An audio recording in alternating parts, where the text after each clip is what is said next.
رب اشرح لي صدري ويسر لي أمري واحلل عقدة من لساني يفقهوا قولي.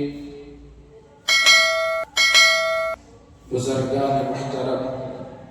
نوجوانان مکرم، عزیز دوستو، اللہ تبارک و تعالیٰ کی عبادت کے لیے اور نماز پنجگانہ کے لیے ہر محلے میں، آبادی میں، بستی میں مسلمان ایک مکان جسے مسجد کہتے ہیں تعمیر کرتے ہیں، اور یہ مسجدیں سرکار دو عالم صلی اللہ علیہ وسلم نے انہیں اللہ کا گھر قرار دیا ہے، اور ان تمام مسجدوں کا تعلق بیت اللہ سے ہے۔ ان اول بیت وضع للناس، کیونکہ روئے زمین پر سب سے پہلے اللہ نے اسی گھر کی تعمیر فرشتوں کے ذریعے سے کروائی تھی۔ وہ گھر ہدایت کا بھی سرچشمہ ہے اور تمام عالم کے رہنے والوں کے لیے سراپا رحمت بھی ہے۔ اللہ کی رحمتیں اس پر نازل ہوتی ہیں۔ اسی کعبۃ اللہ اور بیت اللہ سے دنیا کی تمام مسجدوں کا رشتہ ہے۔ چند دن پہلے ایک خلاباز نے روئے زمین سے 400 کلومیٹر کی دوری پر سے اسپیس سے ایک فوٹو لیا مکہ مکرمہ کی۔ یہ دیکھ کر تعجب کی تو بات ہے نہیں، وہ اللہ کا گھر ہے، اس کی برکتیں، رونقیں، انوارات، رحمتیں تو اپنی جگہ مسلم ہیں، لیکن غیروں کو اس پر حیرانی اور تعجب ہوئی کہ جہاں خانے خدا موجود ہے، اتنی دوری کے ساتھ لی گئی تصویر میں وہ بالکل روشن اور منور اور نیا نظر آتا ہے۔ بے پناہ وہاں کی نورانیت اتنی دوری پر سے لی جانے والی تصویر میں وہ ظاہر ہو رہی ہے۔ جو اسپیس میں جو لوگ گئے تھے کسی مشن پر، واپسی پر انہوں نے اس تصویر کو شائع کیا۔ حدیث پاک میں آیا، سرکار دو عالم فخر بنی آدم حضرت محمد رسول اللہ صلی اللہ علیہ وسلم نے ارشاد فرمایا کہ جس طرح زمین والوں کے لیے آسمان کے ستارے چمکتے دمکتے نظر آتے ہیں، اسی طرح آسمان والوں کے لیے مسجدیں ستاروں کی طرح چمکتے دمکتے نظر آتے ہیں۔ یہ وہ اللہ کے گھر ہیں جن میں فرشتے ایمان والوں کے لیے دعا کرتے رہتے ہیں۔ رسول اکرم صلی اللہ علیہ وسلم نے ارشاد فرمایا، بندے مومن اپنے گھر سے وضو کرے اور نماز کے ارادے سے مسجد کی طرف چلے، اس کے ہر قدم پر نیکی لکھی جائے گی، ہر قدم پر گناہ معاف ہوں گے، ہر قدم پر درجوں کی بلندی ہوگی، اور وہ بندہ جو اپنے گھر سے وضو کر کے نماز کو چلتا ہے ایسا ہی ہے جیسے کوئی اپنے گھر سے احرام باندھ کر مکہ مکرمہ کی طرف سفر کر رہا۔ قدم قدم پر جیسے نیکیاں اس کو بھی نیکیاں ملتی ہیں، قدم قدم پر جیسے گناہ معاف ہوتے ہیں اس کے بھی گناہ معاف ہوتے ہیں۔ اور جب مسجد میں آتا ہے، ابھی نماز کا وقت نہیں رہتا، وہ نماز کے انتظار میں اللہ کے گھر میں بیٹھتا ہے، نماز کا وقت ابھی نہیں ہوا جماعت کا، پہلے آ گیا، انتظار میں بیٹھا ہے مسجد میں کہ ابھی نماز کھڑی ہونے والی ہے۔ وہ انتظار میں کبھی تسبیح پڑھ رہا ہے، کبھی وہ قرآن کی تلاوت کر رہا ہے، کبھی استغفار کر رہا ہے، اور کبھی کچھ نہیں، خاموش اللہ کے گھر میں نماز کے انتظار میں بیٹھا ہے۔ تو حدیث میں آیا کہ نماز کے انتظار کرنے کی وجہ سے بھی اللہ پاک اسے نماز پڑھنے کا ثواب دیتا۔ نماز پڑھی جماعت کے ساتھ، پھر اسی جگہ جہاں اس نے نماز پڑھی بیٹھے رہا، اپنے مسلح پر وہیں بیٹھے رسول اللہ صلی اللہ علیہ وسلم نے ارشاد فرمایا کہ اللہ کے فرشتے اس کے حق میں رحمت کی اور مغفرت کی دعا کرتے رہتے ہیں جب تک مصلی اپنے مصلی پر بیٹھا رہے. تو یہ اللہ کے گھر جہاں کچھ لوگوں کا دل کرتا ہے کہ پہلے پہنچ جائے, نماز کے انتظار میں نماز کے وقت سے پہلے پہنچ جائے, اللہ کی عبادت کرے, اللہ کے گھر میں رہے, اس کی رحمتوں کے سائے میں آ جائے, اس کی طرف سے برکتیں عطا ہوں, اس کی طرف سے سعادت ملے, وہ نورانیت وہ روحانیت کی کیفیت میں اضافہ ہو, وہ وقت سے پہلے مسجد میں پہنچتے ہیں, مسجد کے آداب کا خیال کرتے ہیں, اور ان کا دل اس بات سے خوش ہوتا ہے کہ اللہ کے رحمت کے فرشتوں کے درمیان اللہ کے گھر میں موجود ہے. یقیناً میرے رب کی عزت و جلال کی قسم وہ خوش نصیب ہے جو مسجد میں پہلے آتا ہے, بلکہ وہ خود نہیں آتا چل کر, بلکہ اللہ اس کو پہلے آنے کی توفیق دے کر پہلے بلا لیتے ہیں. یہ اس کی خوش قسمتی ہے, نیک بختی اور سعادت مندی ہے کہ اللہ اس کو اپنے گھر میں پہلے نمبر پر آنے کی توفیق دے رہا ہے. اس کا گھر ہے, اس کا یہ بیت ہے, وہ جسے چاہے آنے کی توفیق دے اور جسے چاہے گھر مسجد کے پڑوس میں کیوں نہ ہو پھر بھی اسے محروم کر دے, وہ اللہ کی توفیق ہے, وہ جسے چاہے دے سکتا ہے. محروم ہے وہ شخص جو مسجد کے پڑوس میں ہو پھر بھی مسجد کو آنے کا اس کا من نہ کرنا, دل نہ کرنا. ادھر مؤذن اسے بلا رہا ہے حی علی الصلاۃ, لیکن اسے فرصت نے اپنے کام سے, اس کی بیکاری میں وہ بیکار وقت گزار دے گا, ٹی وی بینی میں فلم بینی میں وقت گزار دے گا,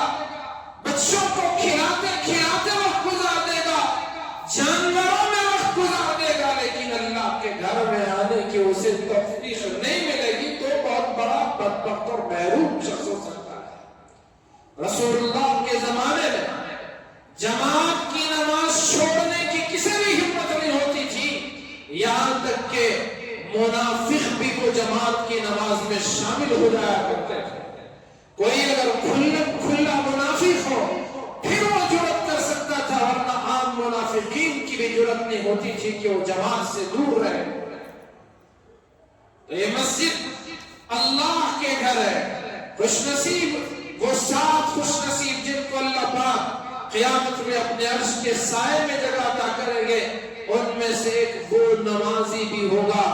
وہ مسلمان بھی ہوگا, وہ انسان بھی ہوگا جس کا دل مسجدوں میں اٹکا رہتا ہے, فجر کی نماز پڑھی اور وہ اپنے ضرورت سے بازار گیا, دکان گیا, گھر گیا, لیکن انتظار میں ہے کہ کب 1 بجے گا, کب اللہ کا مؤذن اذان دے کر ہمیں اپنے گھر میں اللہ کے گھر میں آنے کے لیے کہے گا, کب مسجد کے دروازے کھلیں گے, کب جا کر نماز پڑھی جائے, تو اس کے انتظار میں رہے گا. اور جیسے ہی اذان ہوتی ہے اللہ کے گھر کی طرف اس کے قدم اٹھتے ہیں, وہ مسجدوں کا رخ کرتا ہے. نماز سحر پڑھی, پھر اپنے گھر میں بیوی بچوں کھانے پینے میں رہا, لیکن انتظار ہے کہ کب اذان ہوگی, کب مسجد میں آئے گا. عصر پڑھی, مغرب کا انتظار, مغرب ادا کی, عشاء کا انتظار, عشاء پڑھ کر جلدی سونے کی تیاری میں ہے کہ کہیں فجر کا وقت نہ نکل جائے, ضائع نہ ہو جائے, میں مسجد میں برابر حاضری دوں.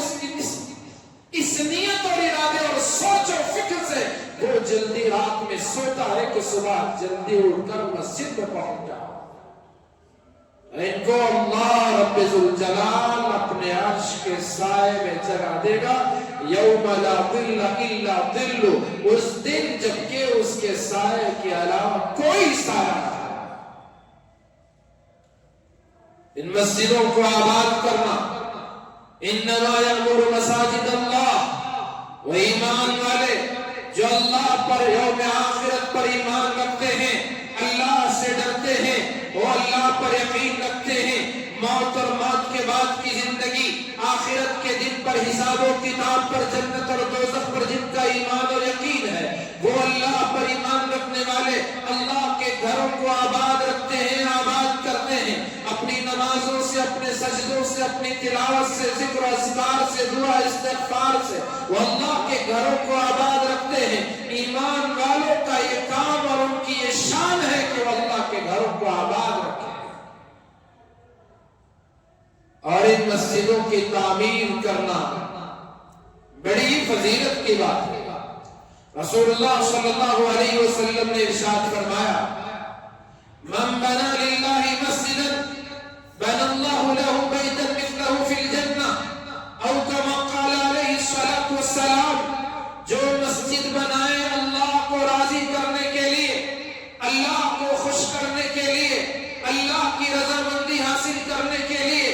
نیت نیک ہو, ارادہ اچھا ہو, اللہ راضی ہو جائے, مسجد بنا کر اپنا نام نہ ہو, مسجد تعمیر کرنے سے اپنے قبیلے خاندان کا نام اونچا کرنا مقصد نہ ہو اور معاشرے میں اپنا ہولڈ قائم کرنا نہ ہو, بلکہ مسجد بنا کر اللہ کو راضی کرنا اگر مقصد ہے. حضور نے فرمایا اللہ رب ذوالجلال اسی مسجد کے شاعر شان جنت میں مسجد تعمیر کرنے والے کو گھر عطا فرماتے ہیں, محل بنا کر دیتے ہیں. تو یہ اللہ کے حبیب نے تشبیہ دی کہ مسجد بنانے والے کو کس نیت سے, اللہ کو راضی کرنے کے لیے, مسجد بنانے والے کو پروردگار جنت میں اس کے شایان شان محل عطا کرے گا. بیتا مثلہ فی الجنہ, جس طرح کی مسجد دنیا میں بنائے گا اسی شان کی اللہ تبارک و تعالی اسے گھر اور بیت اور محل بنا کر جنت میں دیں گے. یہ تشبیہ کیوں؟ دنیا کی مسجدیں تو اینٹ سے, گارے سے, سیمنٹ سے, پتھر سے اور اس طرح کی چیزوں سے بنتی ہیں. جنت میں تو اس طرح کی چیزیں نہیں, وہاں سونے چاندی کی اینٹیں, وہاں پر تو خوبصورت موتیوں اور ہیرے جواہرات سے جڑی ہوئی عمارتیں. تو پھر یہاں کی مسجد سے جنت کے محل کی تشبیہ کیسے؟ محدثین نے, شارحین حدیث نے بتایا اس کا مطلب یہ ہے کہ جس طرح آسمان والوں کو یہ مسجدیں چمکتی ہوئی ایک شان کے ساتھ نظر آتی ہے, اور اسی طرح زمین والوں کے لیے اپنے گھر سے زیادہ, اپنے مکان سے زیادہ وہ مسجد کی عظمت اس کے دل میں ہوتی ہے, ادب اور احترام اس کے دل میں ہوتا ہے. تو جنت میں جو محل مسجد بنانے والے کو اللہ دے گا وہ لوگوں کے اور جنتیوں کے ہاں بھی اس کی عظمت ویسے ہی ہوگی. اور جس طرح مسجدیں آسمان والوں کو چمکتی دمکتی نظر آئے گی, مسجد بنانے والے کو جو محل اللہ جنت میں دے گا وہ بھی چمکتا دمکتا نظر آئے گا, دوسرے گھروں سے زیادہ شاندار ہوگا, دوسرے جنتیوں کی جنت سے زیادہ شاندار وہ گھر ہوگا جو مسجد بنانے والے کو ملے گا. شرط حضور نے بتائی من بنا للہ مسجد, مسجد تو بنائے لیکن اللہ کے لیے بنائے, کوئی اور مقصد نہ ہو. مدینہ منورہ میں سرکار دو عالم فخر بنی آدم محمد رسول اللہ صلی اللہ علیہ وسلم تشریف لے گئے. آپ نے قباء میں قیام کیا تو مسجد کی بنیاد رکھی, مسجد تعمیر کی, اور جہاں آپ نے پہلی جمعہ ادا کی وہاں مسجد جمعہ کے نام سے مسجد بنی ہوئی ہے. اور آپ قباء سے پھر مدینہ منورہ پہنچ گئے, اسلم کی وادی میں پہنچ گئے تو آپ نے وہاں مسجد نبوی کی بنیاد رکھی. تو پہلے سے مسجد حرام وہ مکہ مکرمہ میں موجود, اور پھر مسجد اقصی بیت المقدس ملک شام میں موجود, اور پھر آپ نے مسجد قباء کی بنیاد رکھی, اور اسی طرح سے آپ نے مسجد نبوی کو بنایا اور یتیم بچوں کی زمین خرید کر کے اس پر مسجد کی تعمیر کا حکم دیا صحابہ نے. اور صحابہ کے سردار, ہم سب کے سردار حضرت محمد رسول اللہ صلی اللہ علیہ وسلم نے سب نے مل کر اللہ کے گھر کی تعمیر کی. تو یہ ساری مسجدوں کے بنانے کا, تعمیر کا مقصد اللہ کی عبادت, اللہ کو خوش کرنا تھا. تو آج بھی دنیا کے جس کونے اور حصے میں مسجد بنائی جائے نیت یہ ہو کہ وہ اللہ کے لیے مسجد بنائی جائے, اللہ کی عبادت کے لیے. وَأَنَّ الْمَسَاجِدَ لِلَّهِ فَلَا تَدْعُوا مَعَ اللَّهِ أَحَدًا. اللہ نے قرآن مجید میں ارشاد فرمایا کہ مسجدیں اللہ کے لیے ہیں, اس کے علاوہ کسی کو نہ پکارو، کوئی پکارے جانے کے قابل ہے ہی نہیں کہ جس کو پکارا جائے۔ ایک اکیلی میرے اور آپ کے رب کی ذات ہے جو پوجنے کے قابل ہے، پکارے تو اس کی طرف سے جواب آتا ہے، فریاد کرو تو فریاد رسی کرے گا، دعا مانگو تو وہ دعا کو قبول کرے گا۔ وَإِذَا سَأَلَكَ عِبَادِي عَنِّي فَإِنِّي قَرِيبٌ أُجِيبُ دَعْوَةَ الدَّاعِ إِذَا دَعَانِ فَلْيَسْتَجِيبُوا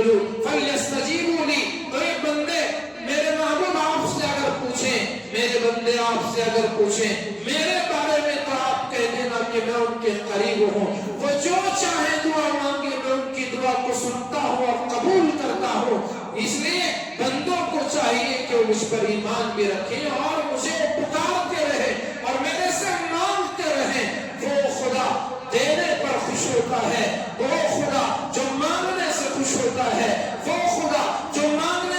مانگنے والوں سے ناراض ہو جائے، مانگنے والوں سے خوش ہو جائے۔ اس کے خزانے ساری دنیا کے انسانوں جنات کو سب کچھ، ساری مخلوق کو سب کچھ دے دے تو بھی اس کے خزانے میں ذرا برابر کمی نہ آئے۔ وَلِلَّهِ خَزَائِنُ السَّمَاوَاتِ وَالْأَرْضِ، آسمانوں کے خزانے اللہ کے لیے، زمین کے خزانے اللہ کے لیے، ساری بادشاہت اس کی ہے۔ وہ مالک یوم الدین بھی ہے، وہ مالک الملک بھی ہے، سب کچھ اسی کا ہے، سارے جہاں کا بادشاہ وہ ہے۔ وہ مالدار کسی کو بنائے تو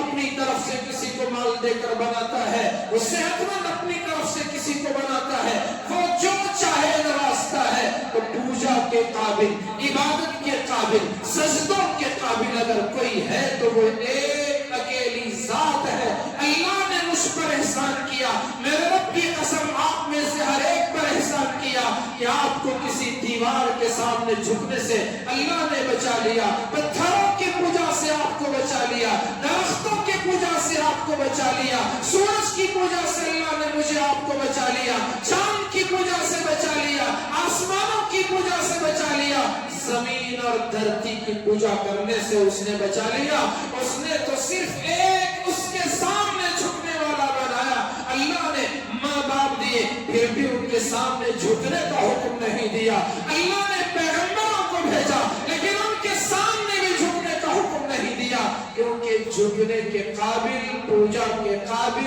عبادت کے لائق اگر کوئی ہے تو وہ وہی ذات ہے جسے کسی چیز کی ضرورت نہیں۔ وہ وہی ذات ہو سکتی ہے جو ہر ایک کی ضرورت کو پورا کر سکتی ہے، وہ وہی ذات ہو سکتی ہے جو آسمانوں کا بھی خالق ہو، زمین کا بھی خالق ہو اور ان دونوں کا مالک ہو، اور ان دونوں کے مابین جو کچھ ہو سب کا خالق بھی ہو، مالک بھی ہو۔ یہ صفات کسی اور میں ہے نہیں، صرف ایک اکیلا اللہ۔ قل هو اللہ احد اللہ الصمد، لم یلد، نہ اس کی کوئی اولاد، ولم یولد، نہ اس کے کوئی ماں باپ، ولم یکن له کفوا احد، اور اس جیسا کوئی ہمسر اور برابر کوئی نہیں۔ وہ ایک اکیلا اللہ ہے۔ زمین اور وطن ہمارا ہو سکتا ہے، وہ ہم اس سے محبت کر سکتے ہیں، اس کی حفاظت کے لیے جان دے سکتے ہیں، لیکن اس کے نام پر اپنا ایمان نہیں بیچ سکتے۔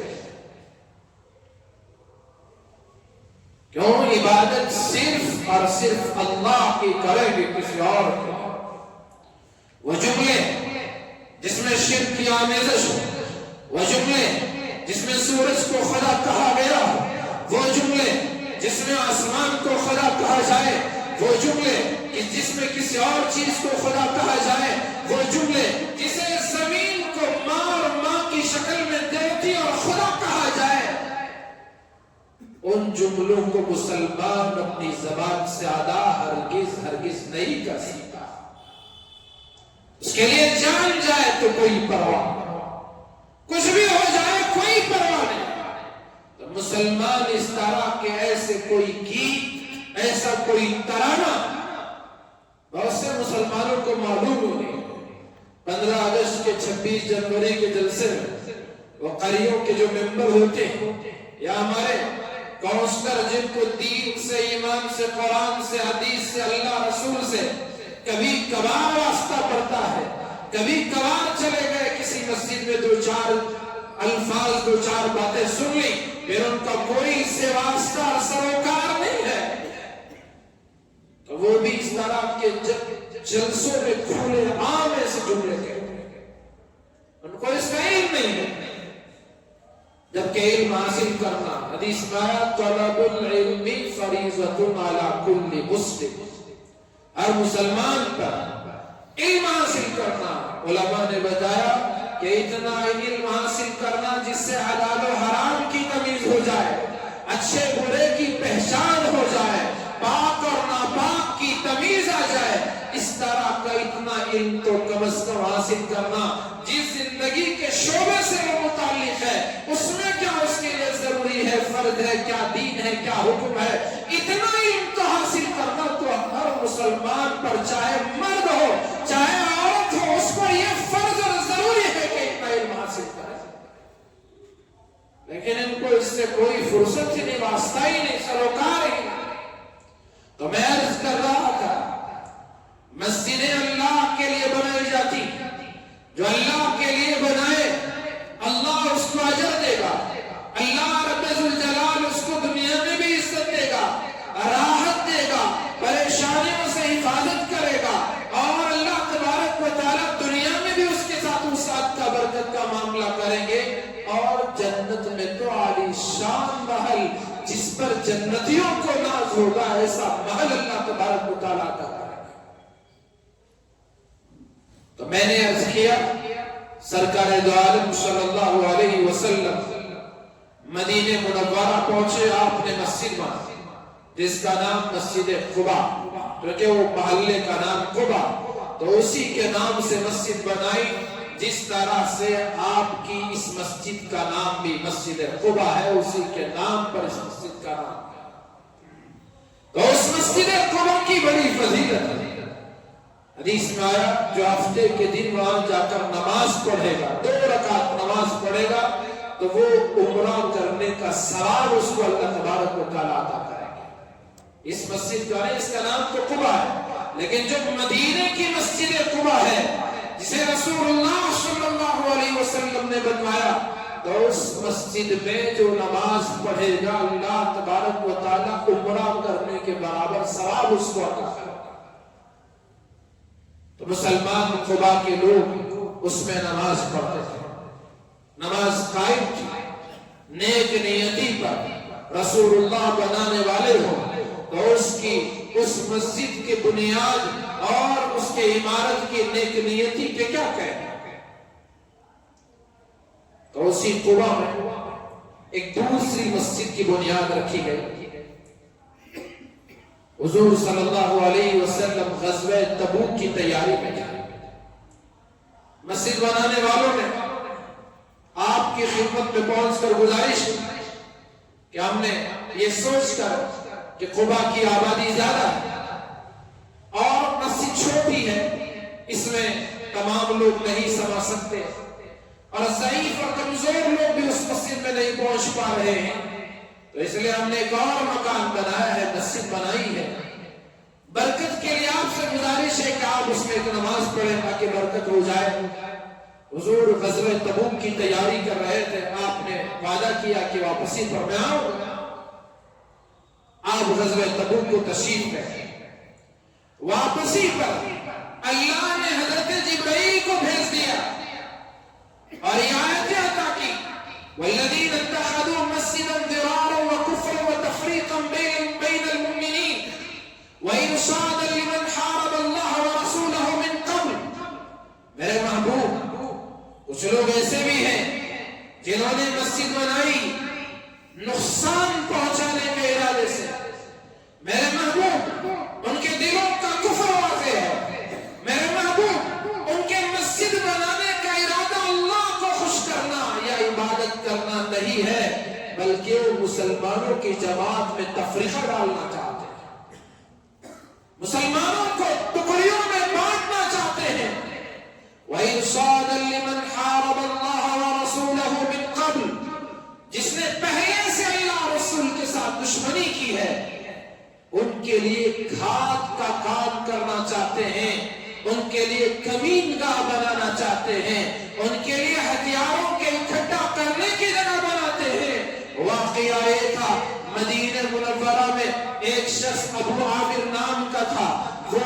عیسائیت قبول کر چکا تھا اور راہب ابو عامر کے نام سے مشہور ہوا تھا۔ اللہ کے نبی علیہ السلام جب مدینہ منورہ تشریف لائے تو اس نے اسلام پر شکوک و شبہات کا اظہار کیا، اعتراضات کیے۔ رسول اللہ صلی اللہ علیہ وسلم نے جوابات دیے، اس کے باوجود وہ بد نصیب مطمئن نہ ہوا، وہ بد نصیبی کا شکار رہا، وہ بدبخت و بدقسمت اسی اپنے حال پر رہا۔ اور اس نے حضور کے سامنے کہا کہ ہم میں سے جو جھوٹا ہے وہ تنہائی میں سفر کی حالت میں اپنوں سے دور ہو کر مرے گا، اور یہ بھی کہا کہ جو بھی مدینے پر مسلمانوں پر حملہ کرنے کے لیے تمہارے مقابل میں دشمن آئے گا میں ضرور ان کی مدد کروں گا۔ یہ کہہ کر چلا گیا، اور اس کے بعد جتنے غزوے مدینہ منورہ میں پیش آئے سب میں وہ دشمنوں کے ساتھ ملا رہا، مسلمانوں کے خلاف وہ لڑتا رہا۔ ہوتے ہوتے غزوہ حنین کا معرکہ پیش آیا،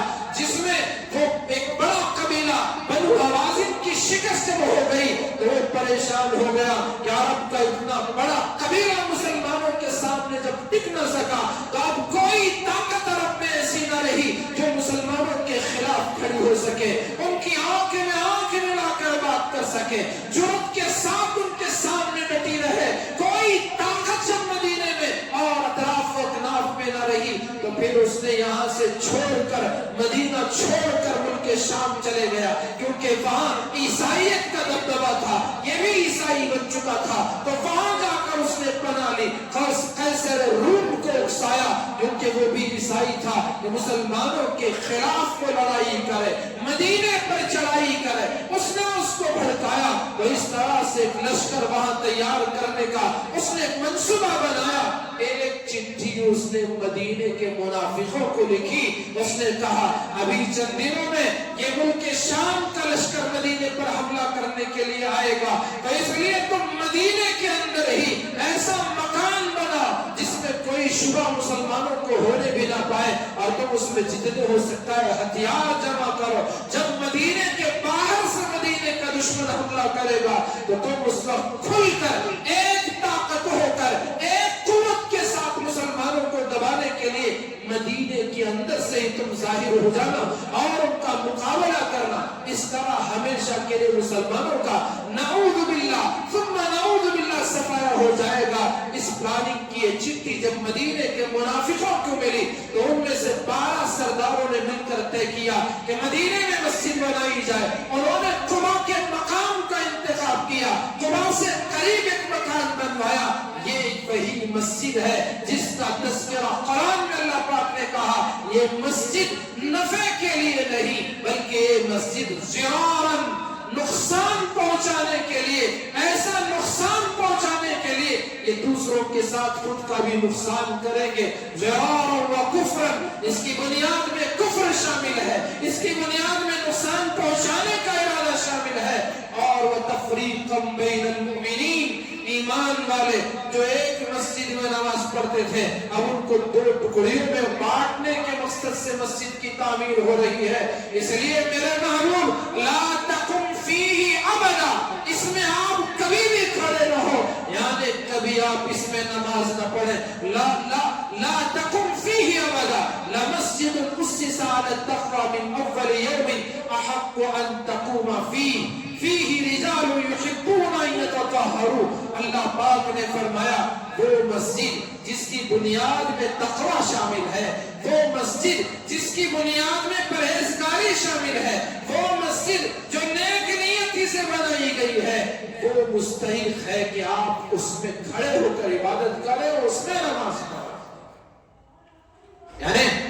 مسجد قباء کا اللہ ذکر کر رہے ہیں۔ بعض روایتوں کے مطابق یہ مسجد نبوی کا ذکر ہے، چاہے آپ اسے مسجد نبوی کے بارے میں کہیں یا مسجد قباء کے بارے میں کہیں، دونوں مسجدیں محترم ہیں اور ایک کا مقام اپنا الگ الگ اپنی شان باقی ہے، لیکن دونوں کی بنیادیں تقوی پر، پرہیزگاری پر، نیک نیتی پر، اللہ کی عبادت کرنے کے لیے، اللہ کو خوش اور راضی کرنے کے لیے یہ مسجدیں بنائی گئی تھی۔ تو اس لیے میرے محبوب آپ اس مسجد میں نماز پڑھیں، یہ بہتر ہے، یہ نہیں کہ وہ مسجد جو کفر کی بنیادوں پر بنائی گئی ہو، وہ مسجد سازش کے تحت تیار کی گئی ہو، وہ عبادت آپ کے اس پہ پہنچنے کی آپ کے لیے اس کی اجازت نہیں ہے۔ اللہ کے نبی پر جیسے ہی آیتیں نازل ہوئی، ان منافقوں کی منافقت عیاں ہوئی، ان کی سازش کا پتہ چلا،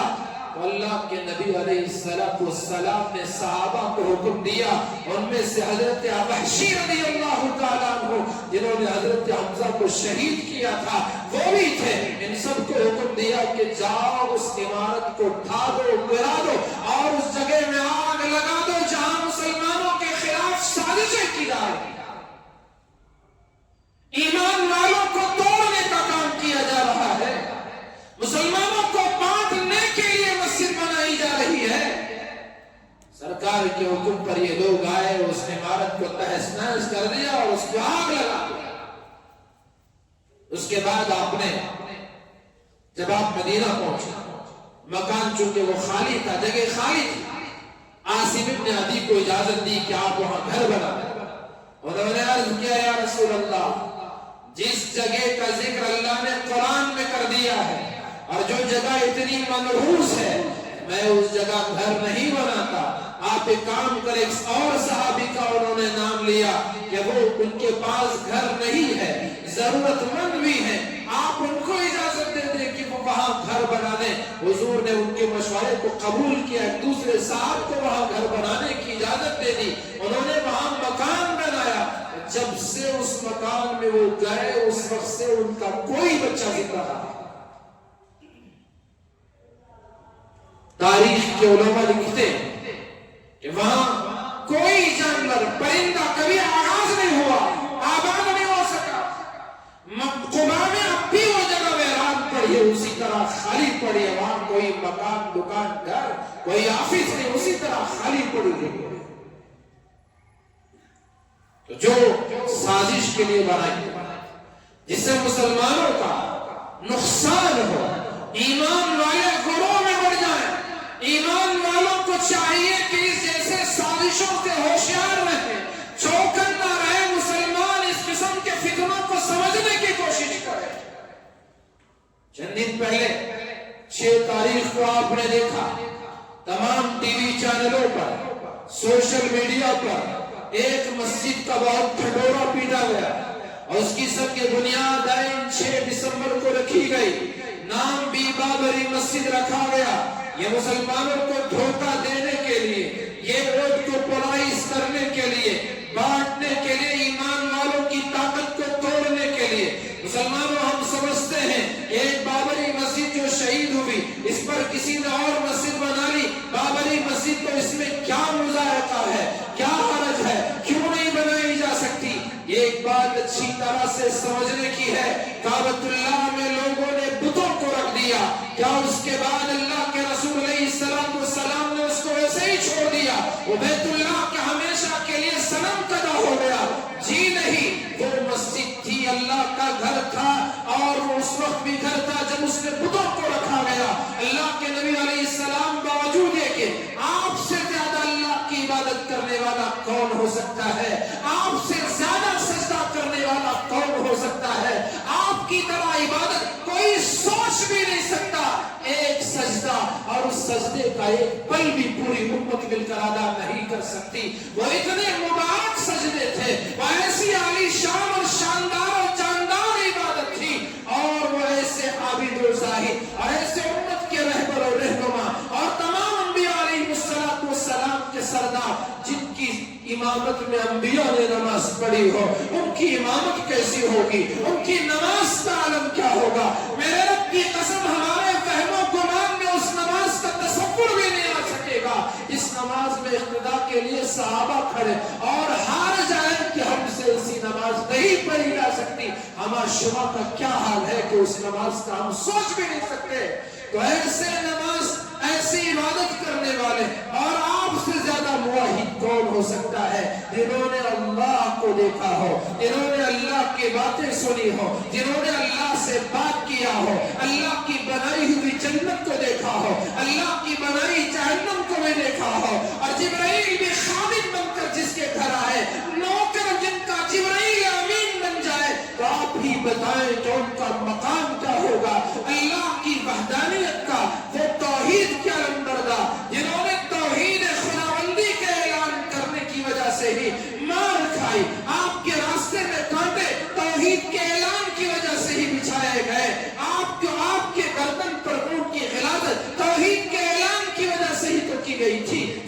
کچھ جو برداشت کیا توحید کے لیے، ایمان کے لیے، اسلام کے لیے، آپ جیسا موحد کعبۃ اللہ میں بت ہے تو آپ پر کتنا صدمہ گزر رہا ہوگا، لیکن آپ نے اسے برداشت کیا اور آپ جب مدینہ منورہ پہنچے ماحول تو سازگار تھا، آپ نے وہاں کعبۃ اللہ نہیں بنوایا، مسجد اور بنوائی، جمعہ بنائی، مسجد جمعہ بنی اور آپ نے مسجد نبوی کی بنیاد رکھی، لیکن آپ نے کعبۃ اللہ نہیں بنایا، حالانکہ آپ جانتے تھے کہ کعبے میں بت موجود ہے۔ آپ نے یہ ارادہ کیا اور آپ نے جو مسجد تھی ہے اور مسجد ہی اسے بننی ہے، آپ نے پھر اس کو کعبۃ اللہ کو بتوں سے پاک کرنے کا کام کیا۔ یہ حکمت اسلام کی ہے، یہ حکمت رسول اللہ صلی اللہ علیہ وسلم کی ہے۔ کسی مسجد میں بت رکھے جانے سے وہ مندر نہیں بن جاتی، مسجد تو ہمیشہ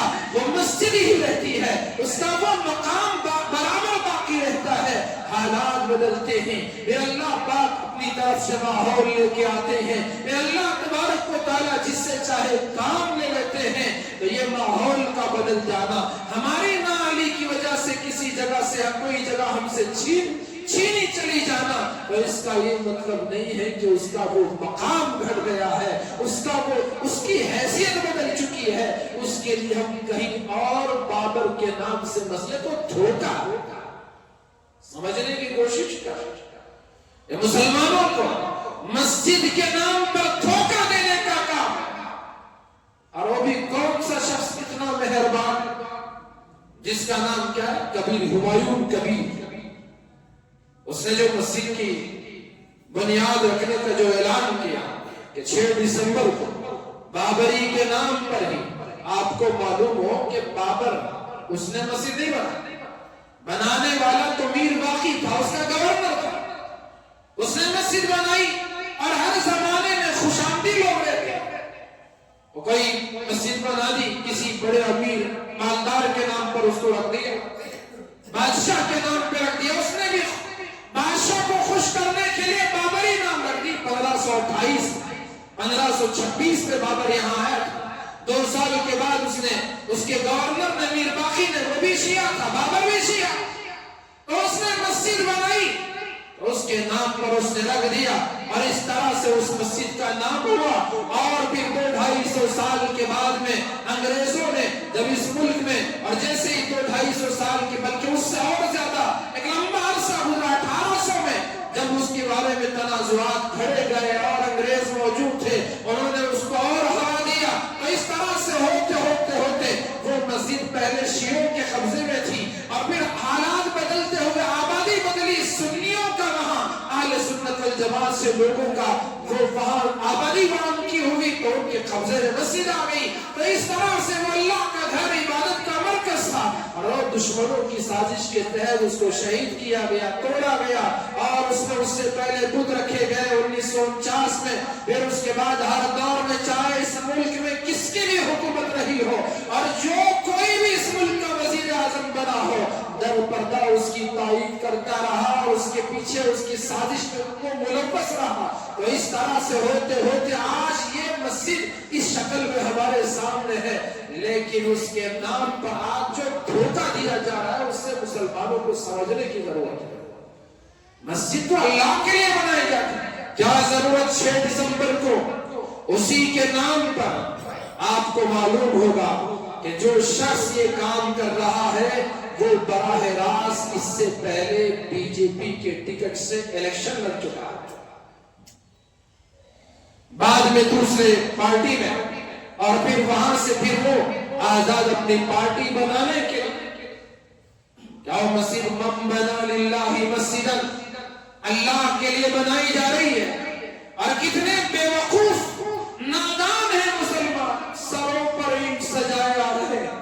کاندھوں پر اینٹ لیے آ رہے ہیں، کھیلوں پر اینٹ ڈھکیل کر آ رہے ہیں، وہ سمجھ رہے ہیں کہ ہم نے بڑی جیت حاصل کر لی، اس کے تہہ میں، اس کے پردے کے پیچھے جو سازش کی جا رہی ہے مسلمانوں کے ووٹ توڑنے کے لیے، ایک مخصوص پارٹی کو فائدہ پہنچانے کے لیے، یہ سیاسی تقریر نہیں ہے، اس لیے میں عنوان آپ کے سامنے نہیں رکھ رہا ہوں، لیکن حقیقت چونکہ مسجد یہ ہمارے دین کا حصہ ہے، مسجد میرے ایمان کا حصہ ہے، مسجد میرے اسلام کا حصہ ہے، یہ اسلامی شاعر اور شعار ہے، اس لیے مجبوراً جمعہ کے وقت آپ کے سامنے اس کے بارے میں کہنے کی نوبت آ رہی ہے۔ تو ان کی جو سازشیں ہیں، ان کے جو پیچھے اس کے جو حرکتیں ہیں، اسے مسلمانوں کو سمجھنے کی ضرورت ہے۔ اس لیے آپ نے دیکھا ہوگا ملک کی مسلمانوں کی کوئی بڑی تنظیم نے اس کی حمایت نہیں کی۔ آزاد ملک ہے، جو چاہے کر سکتا ہے، یہاں دلوں کو نہیں دیکھا جاتا، دماغوں کو نہیں پڑھا جاتا، بے وقوف بھی جو کرے تو سب اسے آزادی ہے۔ اس لیے جو مسجد تھانے والے ہیں وہی اس مسجد کے لیے سیکورٹی بھی فراہم کریں گے۔ اس لیے مسلمانوں کو سمجھنے کی ضرورت ہے۔ تو اس مسجد کے لیے مزدور بھی، غریب بھی، کمزور بھی، جس مسجد کا اب تو اسے ہم مسجد زرار نہیں کہہ سکتے، ہم یہ نہیں کہیں گے کہ اس کو ڈھا دے، اس کو آگ لگا دے، اس کی بنیاد میں ہم رکھنا اندازی کریں، اس کی تو ہمیں اجازت نہیں ہے۔ اللہ نے پیغمبر کو اطلاع دی، ہمارے پاس دلوں کے نیتوں کی کوئی اطلاع نہیں، ہم تو ظاہر کو دیکھیں گے، بس اس پر فیصلہ کریں گے۔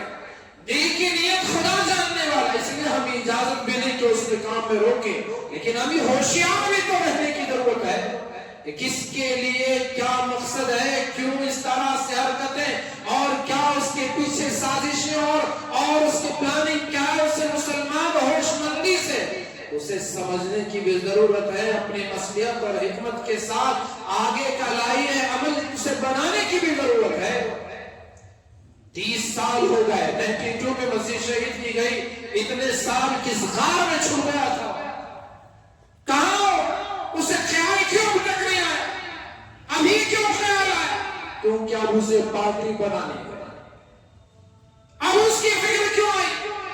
تو یہ سوچنے کی ضرورت ہے۔ تو میں عرض کر رہا تھا، جس مسجد کے لیے اتنی محنت ہو رہی ہے، ہماری مسجد مسجد قباء کے نام پر، اس مسجد کی دیکھ ریکھ، اس مسجد کی تعمیر و تزئین، اس کی خوبصورتی کو بڑھانے کا کام اور اس کی تعمیر کے تمام کاموں کو پورا کرنے کا کام، یہ تو اجر و ثواب کا کام ہے۔ مسجد قباء صحابہ کرام نے رسول اللہ کے اشارے پر تعبیر فرمائی، آپ نے اس کی بنیاد رکھی،